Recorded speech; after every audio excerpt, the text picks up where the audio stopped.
In section 4.2, we talked about a relation, and a relation is any set of ordered pairs. We also talked about what the domain and the range is.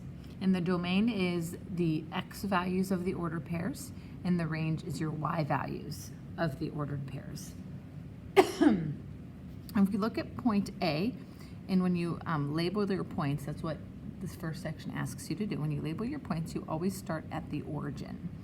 And you count your blocks left and up. Now you have to be very careful because if you notice this graph is counting by 1/2.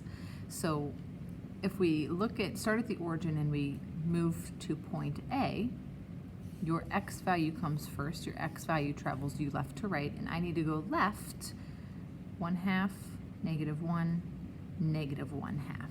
So I have to go left, since I went left my value is negative, 1.5.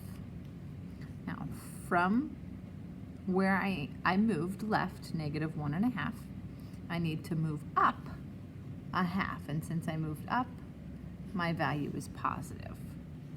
If we look at B, I have to go to the right 1/2, 1. I have to go to the right a positive 1, and then I have to go up, and remember I'm counting by halves, so this would be 1/2, 1, 1.5, and that's a positive 1.5 since I went up.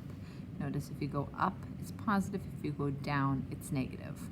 Same thing, if you go left, it's negative. If you go right, it's positive.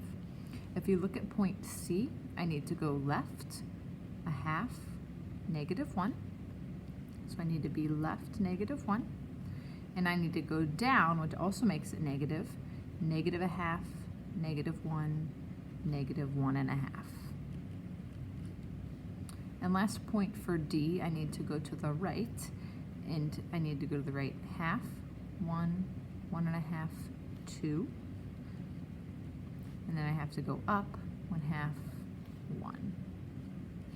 Okay, it makes it difficult when the coordinate plane is counting by halves, but you just have to remember that when counting, it does not make it that much more challenging. For the second part, it wants you to plot the points. We are just counting by ones for this graph below. So the first point it asks us to plot is 1, 1/2. Remember, your x value travels you left to right, your y value travels you up and down. So since they're both positive, I'm going to go right 1 and up 1/2. So I go right 1 and up 1/2. In point 2, I'm going to go right 1, down 2. So right 1, down 2. In point 3, I'm going to go left 1/2 and then up 2. So left 1/2 and then up 2. And for that last point there, I'm going to go right 2 and down 1/2. So I'm going to go right 2 and down 1/2.